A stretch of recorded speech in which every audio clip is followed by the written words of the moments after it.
Recording in progress.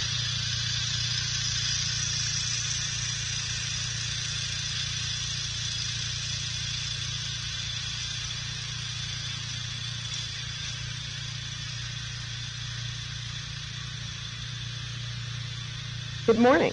Today is Monday, November 25th. I'm Helene, Buncombe County Director of Communications and Public Engagement. This week, we will have briefings through Wednesday, but there will be no briefings on Thursday or Friday, so our staff can have time to be with friends, family, loved ones, and also volunteer in our community. Before we get started today, I do want to address some misinformation that's being spread on social media. This post over the weekend I saw is making its rounds. The person making this post falsely claims that the county will not allow tiny homes in Barnardsville. I say person loosely because this account was not created all that long ago, or was not created all that long ago. So here's what's actually happening. These were not tiny homes, but actually sheds like the one that I have in my backyard where I store my gardening supplies. North Carolina building code says that homes, even temporary ones, must have a bathroom, be anchored, and have a heat source that is not cord and plug connected. So a space heater is not an appropriate heat source in any of these temporary structures. Anyone can access and review these building codes at www.ncosfm.gov. Now that's the North Carolina Office of the State Fire Marshal, NCOSFM. That's where these regulations are, and we have to comply with those. So what this post claims about us not allowing tiny homes is 100% not factual, and we're not even certain that the person who posted this is a real person. Our county inspectors have not done any site inspections that have shut these things down. Now, on November 19th, what is true, less than a week ago, Buncombe County Commissioners adopted changes to the zoning ordinance to allow for emergency housing in response to Tropical Storm Helene. So, quick overview, but you'll also see this information in the chat. So it defines what is emergency housing. So emergency housing is a travel trailer, a manufactured home, building code compliant habitable structure, or other FEMA approved shelter. It is temporary, and it's also needed due to a declared federal, state, or local disaster. Of course, we are still under that local state of emergency. There is also a federal declaration in place. So who qualifies for this emergency housing? It is someone who is experiencing homelessness or inadequate shelter from disaster-related damages, or someone who is assisting with disaster recovery efforts through a government, agency, nonprofit, or company. So these temporary emergency homes are allowed in all zoning districts in Buncombe County's unincorporated areas. They are not required to be on the same lot as a damaged home, but it's important to note that locations in the city of Asheville or in any of our municipalities may have different requirements. So if you are in one of those municipalities, you need to check with those local regulations there. These temporary emergency homes are also not allowed in floodways, and that's important. I saw a Fox News story on Friday, I know a lot of people have, that said the government is not allowing these structures in floodways. That's correct. Our community has experienced enough loss and devastation in the wake of this storm, and it would be absolutely reckless and irresponsible to put our residents in harm's way again. So like we shared previously about misinformation, this takes valuable time away from recovering and rebuilding from this storm. We know it's not just bad information, but we've also seen posts from individuals asking for donations to help their work on the ground. And we cannot encourage you enough. If you are going to make financial contributions, only do so to those well-established, reputable charities and organizations with a proven track record of disaster relief, local community foundations, or other recognized nonprofits operating in the affected area. Avoid donating to newly formed or unknown organizations that may not effectively distribute aid. Check if that organization is registered and actively working in the disaster zone. And we can't say strongly enough to watch out for scams. Don't give personal information or donate to organizations claiming to be affiliated with even FEMA when we know that they're not. So with that, today we will be joined by the City of Asheville, Steve Roscovius with the U.S. Army Corps of Engineers, and Matt Baker with the county's Strategy and Innovation Department to share our new financial dashboard. With that, I will turn things over, as we always do, to County Manager Avril Pender.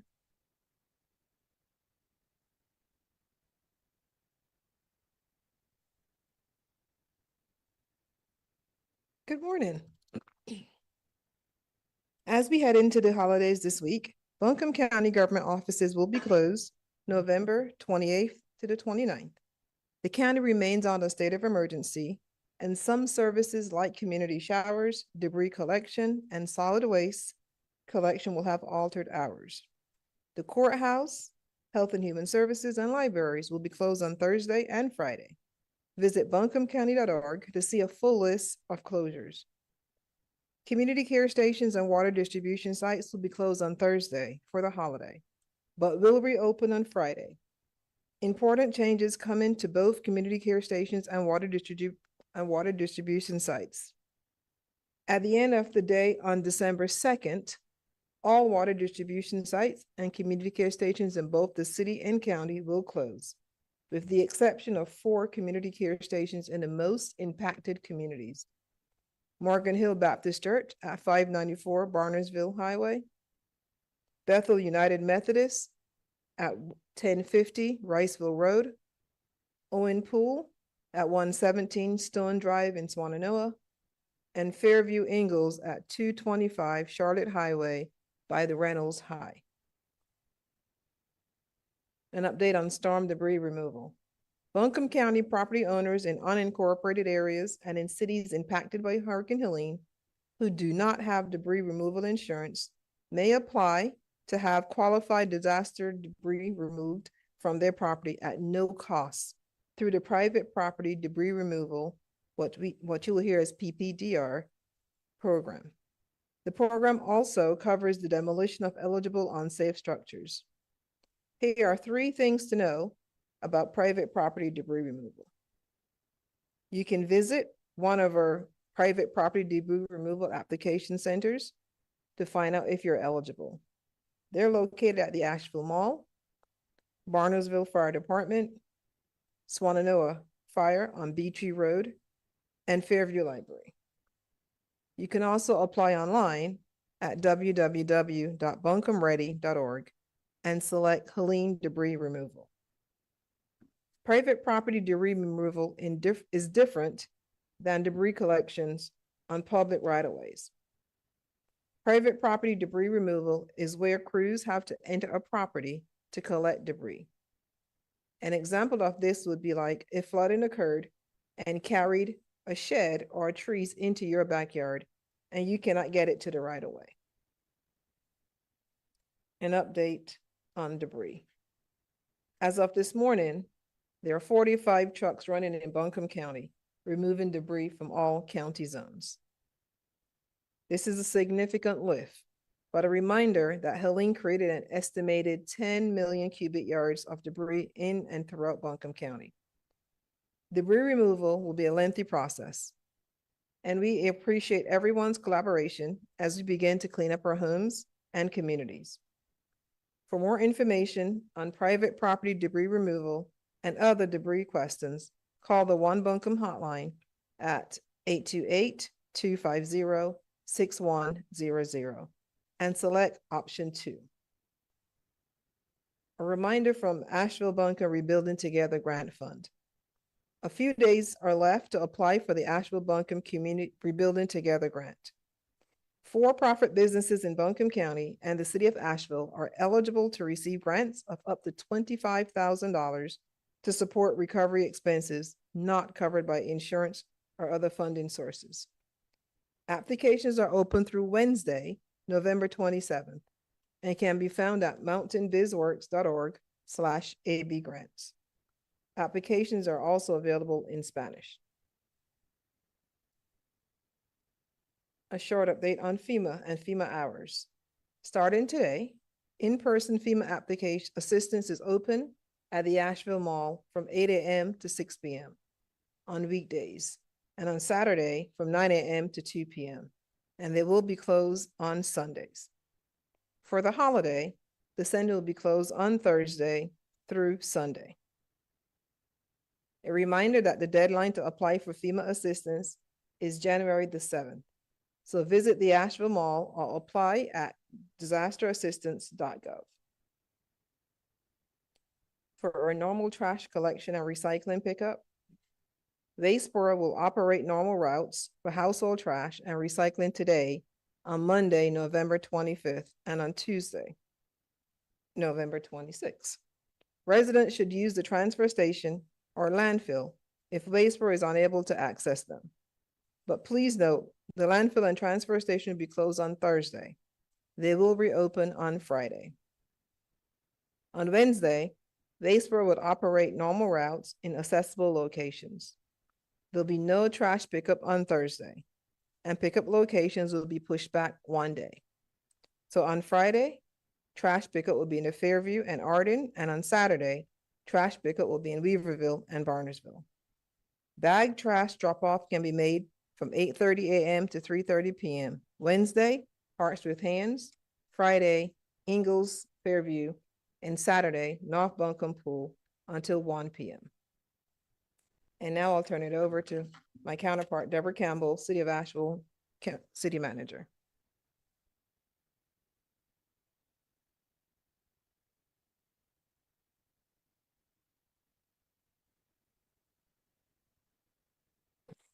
Thank you, Avril, and good morning. My name is Deborah Campbell, and as stated, I serve as the City Manager, City of Asheville.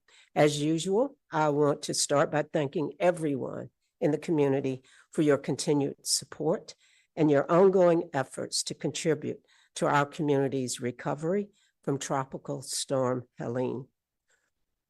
We are on day 61 of our emergency response and recovery efforts. But before I provide information about our updates, I want to take a moment to thank all who planned or attended this weekend's holiday jamboree at Pack Square Park. It was certainly a different event than our usual holiday parade, but it was a wonderful gathering all the same. Many thanks to our sponsor, Bojangles, the Asheville Downtown Association, for producing the event, and all the incredible staff, volunteers, and community members who made this weekend's holiday jamboree a memorable event. And yes, it was really cold and breezy, but seeing those who perform, the kids jumping around and dancing, people singing and laughing, truly warmed my heart. The jamboree was a true demonstration of our community's resilience. Now our updates. As previously stated, staff is continuing to organize our recovery efforts in these focus areas: housing, storm debris, economic recovery, water recovery, infrastructure, natural and cultural resources. You may have heard in the past, we called it arts and cultural, and now we're calling it natural and cultural resources. And functional support, which includes cost recovery, community capacity building, administrative support, data, and communication. On Thursday, December 5th at 11 a.m., staff will use a portion of the City Council agenda briefing to share high-level details on our data collection and communication efforts around these focus areas. The briefing will be virtual and streamed on the city's YouTube channel, which is available on the front page of the city's website at asheville.nc.gov. Additionally, plans are currently underway for the December 10th City Council Recovery Work Session. The work session is scheduled to begin at 3 p.m. and will be a facilitated meeting focused on long-term recovery planning, More information will be shared as we get closer to the date. This morning, we will be joined by Steve Waskovius with the Army Corps of Engineers to share an update on their project. They will be followed by an update from our Parks and Recreation Director, D. Tyrell McGarrett, who will provide an update on our parks and other services that open or will be reopening. Lastly, and as usual, I will conclude with updates on water and meal distribution, transit and parking fares, storm debris removal, and an update on our rental assistance programs. Now I will turn it over to Steve. I'm not going to try to pronounce your last name again, with the Army Corps of Engineers to provide an update on the water project in Norfolk Dale. Thank you, Steve.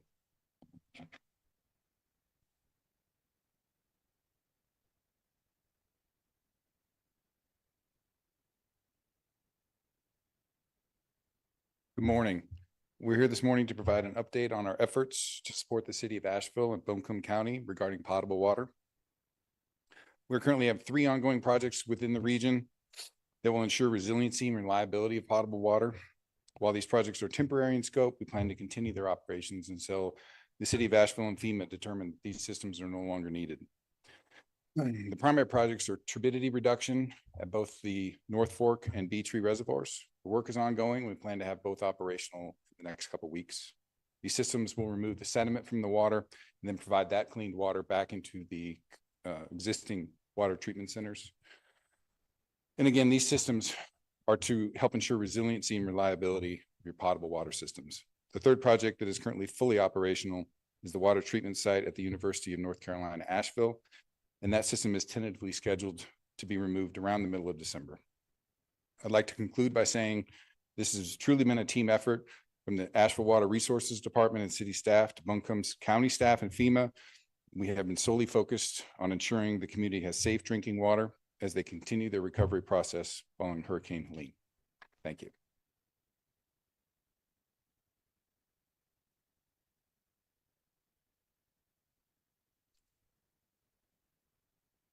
Morning, I'm D. Tyrell McGirt, and I have the pleasure of serving as the Parks and Recreation Director with the City of Asheville.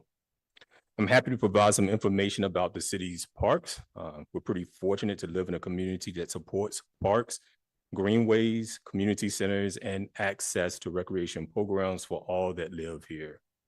To give you an idea of the scale of damage experienced, we got some pictures here of some of our riverfront recreation areas before and after Tropical Storm Helene.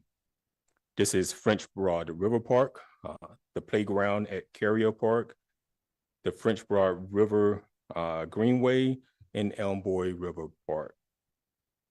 Riverfront parks were the hardest hit with massive destruction left by this unprecedented event. These park spaces are devastated, but as a park user myself, I'm encouraged by the prospect to rebuild smarter, stronger, and in ways that make our city more resilient in the face of these natural disasters such as floods. While parks serves a variety of needs like sporting leagues, exercise, connecting friends, and more, there are also adaptable infrastructure that makes our community stronger and preserves the unique culture and natural beauty of the place we all call home. Next slide.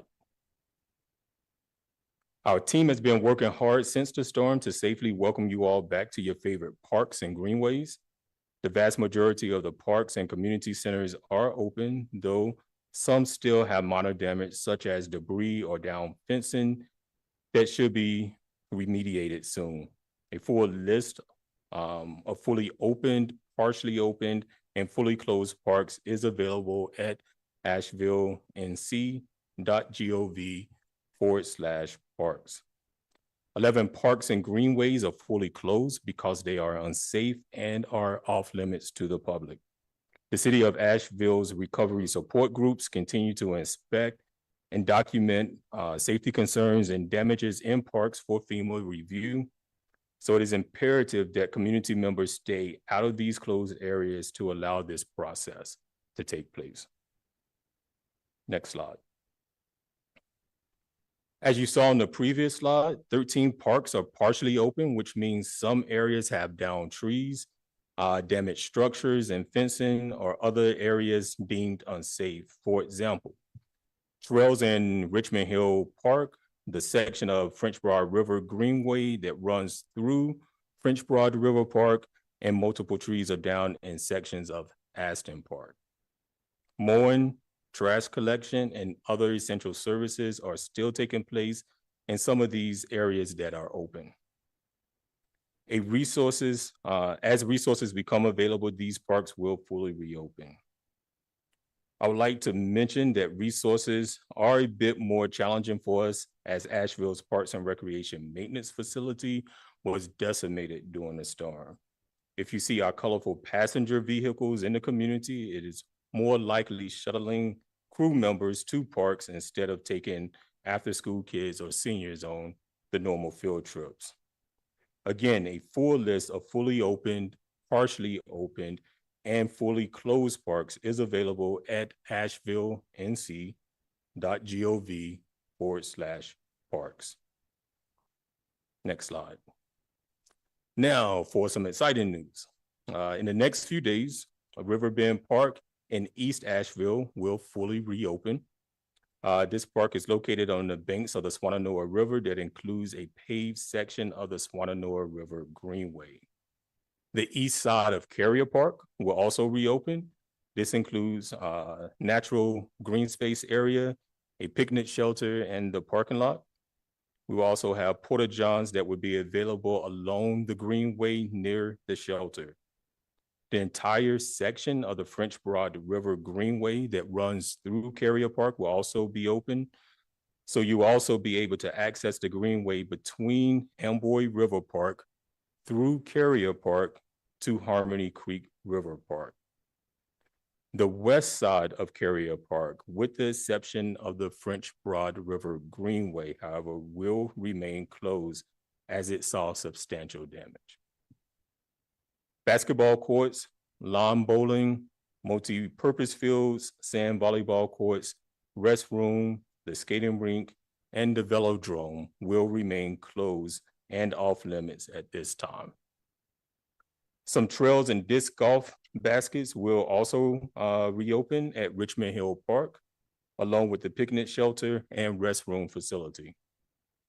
Asheville Parks and Recreation is working with two of our longtime community partners, Pisgah Area Soba and Western North Carolina Disc Golf Association, to reopen more spaces. These groups and other community partners, such as Friends of Harmony Creek Greenway, the Asheville Greenworks, have been instrumental in organizing volunteers to work with our crews and contractors to safely reopen parks and recreation spaces with approved plans, insurance, and other strict requirements necessary to ensure area are safe for everyone in the community to enjoy. Next slide. Over the next 30 to 60 days, we're looking at opportunities to implement temporary solutions for restrooms at Carrier Park along the Greenway, dog parks, the skating rink, and sand volleyball courts. We will have an update on this progress by January 31st. As mentioned, most damaged park facilities will be closed for a longer period of time. Riverside Cemetery is currently closed and is being assessed for damages in coordination with FEMA and according to guidelines of the National Register of Historic Places. Next slide. Other facilities that remain closed for the unforeseeable future include Azalea Park and JBL Soccer Complex, Carrier Park, the west side of the park, French Broad River Park, Recreation Park, and the River Art District recreation areas that include the Craven Street Bridge boat access, Gene Webb Park, River Arts Place, and portions of the Wilma Dykeman Greenway. We will continue to search for a permanent facility for our park maintenance operations And we will integrate the recommendations from Recreate Asheville, our 10-year comprehensive Parks and Recreation Plan, in the recovery efforts. Next slide. As Thanksgiving approaches and we enter the season of hope and joy, our recreation team has many festive events to bring us together as friends and neighbors. Our annual Holly Jolly Holidays series features heartwarming traditions and celebrates the mountain spirit that shines brightly in our community all year and help gets us through the past several weeks. Some are listed here, but for a full list of dates, times, and other details, you can find those on our website, again, at asheville.nc.gov/parks. I hope to see many of you as we celebrate Asheville's resilience and unity, and as we continue to recover with the amazing responsibility to rebuild smarter and stronger. And our last slide. This is just a start. To stay in the loop, visit us on Asheville's website. Again, that is asheville.nc.gov/parks. Sign up for our monthly newsletters on our website to get updated program information delivered straight to your inbox, and follow us on Instagram and Facebook. Thank you.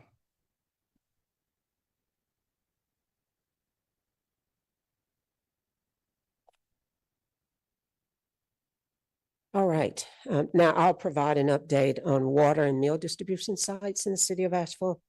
As of this morning, our sites have distributed more than 3.7 million bottles and 1 liter cartons of drinking water, 22,389 gallon jugs of potable water, 256,827 gallons of non-potable water, 237,775 meals ready to eat, and almost 2,800 blankets for warmth.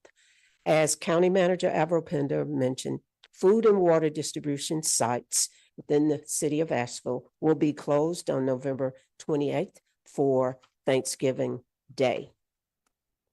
Our distribution sites will reopen on Friday, November 29th from 9 a.m. to 7 p.m. However, due mostly to the work the water resources staff have done to restore drinking water, the last day the city distribution sites and community care stations will operate will be Monday, December 2nd. This includes direct delivery. Again, the city's water and meal distribution sites will close at the end of the day on December 2nd at the following locations: Pack Square Park, 70 Court Plaza, Skylanes Bowling Alley, 1477 Patton Avenue, Linwood Crump Shallow Community Center, 121 Shallow Road. This includes the community care stations located at 980 Brevard Road, in the at-home store parking lot, 85 Tunnel Road, in the Innsbrook Mall parking lot. Last Thursday, there were questions raised about the status of free parking, and I said we would follow up and provide updates. On-street parking meters and enforcement will resume starting on Monday, December 2nd, 2024. On December 2nd, you will now have to pay for parking if you park in a metered on-street parking space. However, parking in city-owned and managed garages will continue to be free until the end of the year, with the exception of event parking fees at the Harris Cherokee Center garage. We will resume charging for parking in city-owned garages on January the 2nd, 2025. These garages include Biltmore Avenue Garage, Harris Cherokee Center, Asheville Garage, Rankin Avenue Garage, Wall Street Garage. But until January 2nd, these garages, other than for special events at Harris, are free to park. Also, transit fares will continue to be free until January 2nd, 2025. These changes, I hope you feel, signal a milestone in our recovery efforts as we start to return to some regular operations. I want to send a special thank you to all our parking and transit staff for their dedication and hard work throughout the recovery efforts following Tropical Storm Helene. During the emergency response, transit coordinated with rescue teams to transport over 500 people to safety.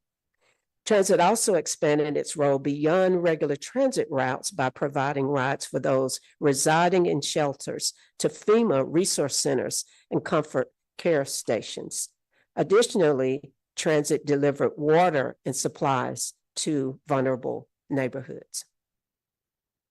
Our debris contractors have collected over 110,000 cubic yards of storm debris.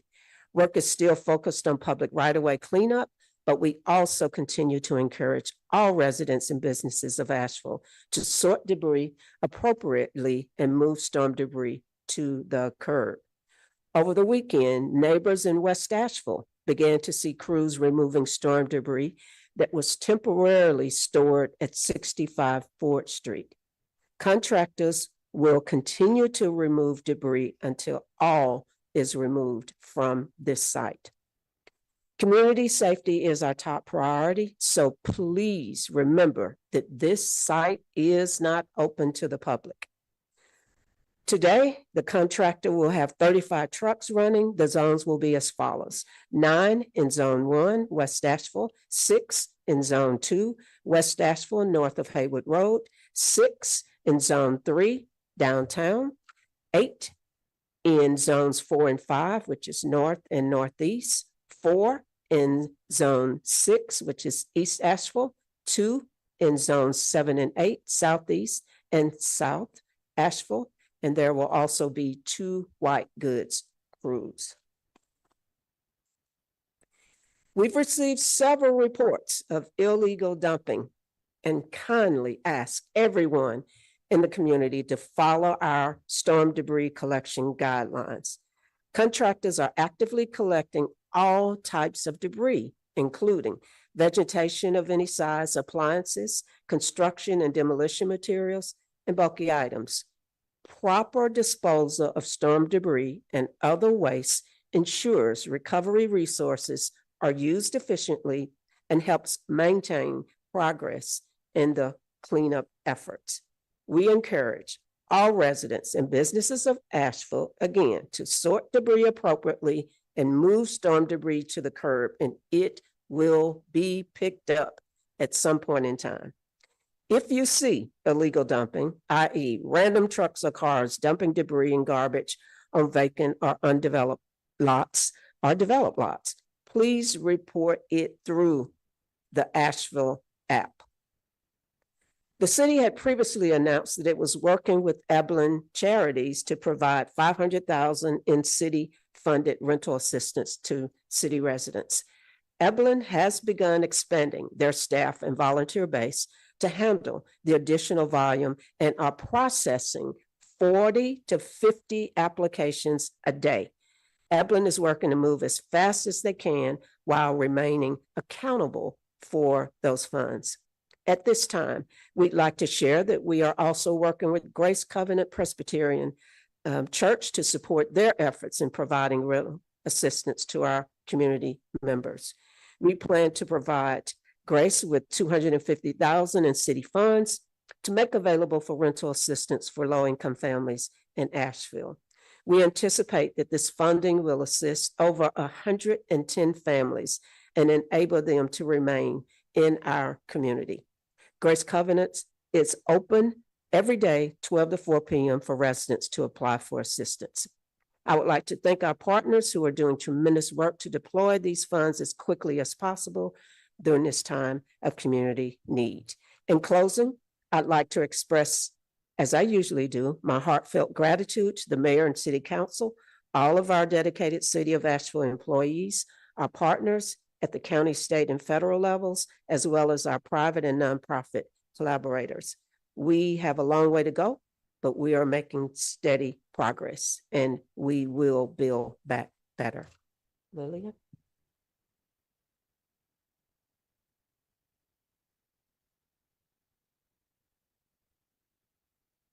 Next, we've got Matt Baker with our Buncombe County Strategy and Innovation Department to share with you about a new financial transparency dashboard.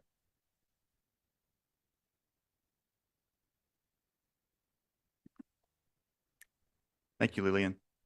I'm Matt Baker with Buncombe County Strategy and Innovation, and in collaboration with Buncombe County Finance Department, we have put together this dashboard to further our commitment to public transparency, particularly around Hurricane Helene.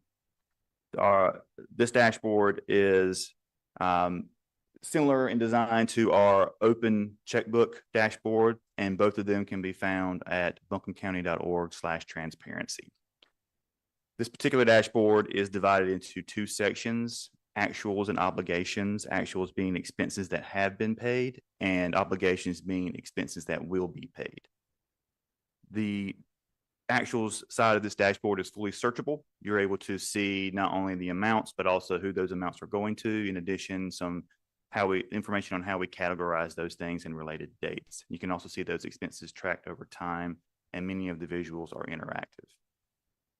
Flipping to the obligation side, the obligation side has somewhat less information, and that is due to the nature of obligations. They are more fluid, as those are expenses that have not yet been fully realized in the county's ledger. So there is still, however, the amount and the organization that amount will be going to. Altogether, actuals and obligations equal just over $26.5 million in Helene-related financial obligations. This dashboard does update monthly as of right now, and is available on our site as of an hour ago. Thank you.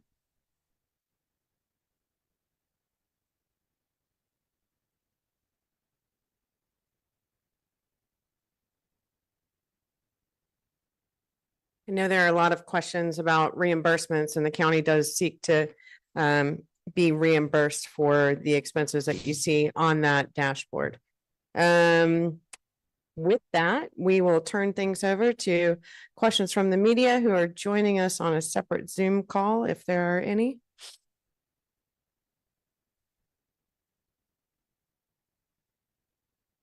Blue Ridge Public Radio, John Boyle. Hey, Lillian, it's Laura. Hey.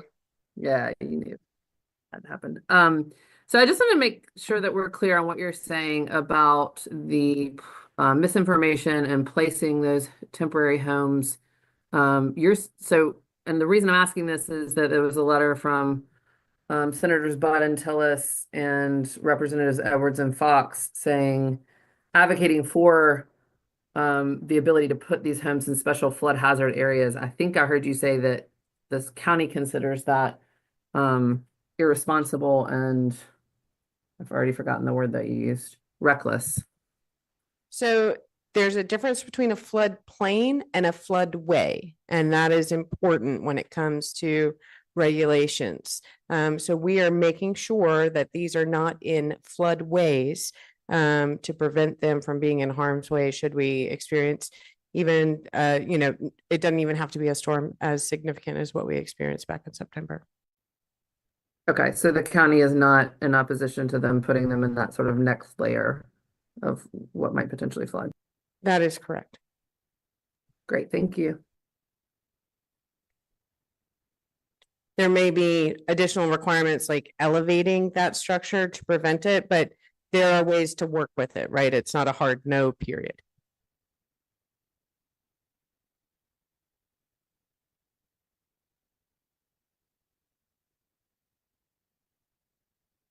Do you have any questions in the chat, Angelica?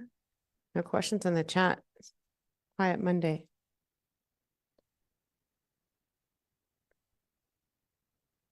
All right. So with that, again, our briefing schedule, we will have briefings on Tuesday and Wednesday this week. We will not have briefings the rest of the week. We'll be back next week. We do have a board meeting on Monday of next week rather than our usual Tuesday schedule. So that's important. if folks have Helene related questions, you can call the One Buncombe Call Center, which is open this week from Monday to Wednesday from 9 to 5. That phone number is 250, of course, area code 828-250-6100, and you can press 2 for debris. Before we go, we know that we've shared, if you're a current Waste Pro subscriber, you need to sign up for service with FCC Environmental in order to have your trash and recycling picked up after January 1st. New carts are going to start being delivered next week. Again, I shared my excitement over them being all one color. And so we have a short little video to share just about that transition that our folks on our staff have put together.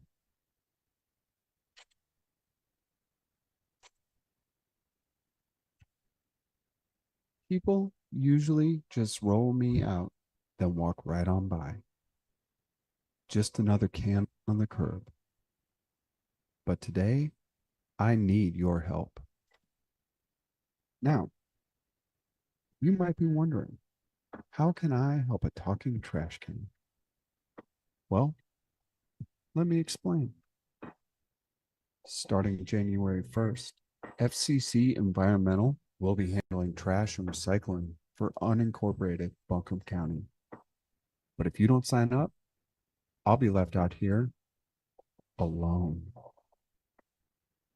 So grab your phone, go to fccenvironmental.com/Buncombe and sign up. I do it myself, but, well, I don't have hands. Help me help you keep Buncombe County beautiful. Current Waste Pro subscribers, you need to sign up to continue trash service after January 1st. Don't miss a pickup. Sign up now at fccenvironmental.com/Buncombe.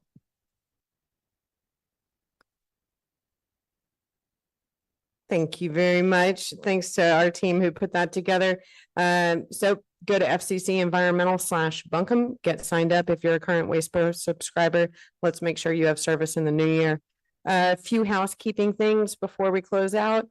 Want to make sure folks know we are currently at over 300,000 cubic yards of debris collected in Buncombe County. Of course, we're getting to that closer toward that goal of 10 million altogether. 2 Buncombe County parks remain closed. Owen Park, it is not safe to access Owen Park. Owen Park remains closed. Lake Julian will be closed until next Monday, a week from today. Of course, we're getting ready for the Festival of Lights there, and so we really want to be able to provide that to our community. So Owen Park and Lake Julian Park remain closed. And finally, we just got word that some of the hot meals at our community care stations today may be delayed by a couple hours. We're very sorry for that. So if you're heading to one of our community care stations for a hot meal, just know that it may be delayed, and we will get those out there as soon as possible. With that, we will close things out. We will be joined back here tomorrow. We have the Department of Transportation, North Carolina Department of Transportation, joining us tomorrow for an update on what they're doing, and we will look forward to hearing from them. We will see you Tuesday at 11 a.m.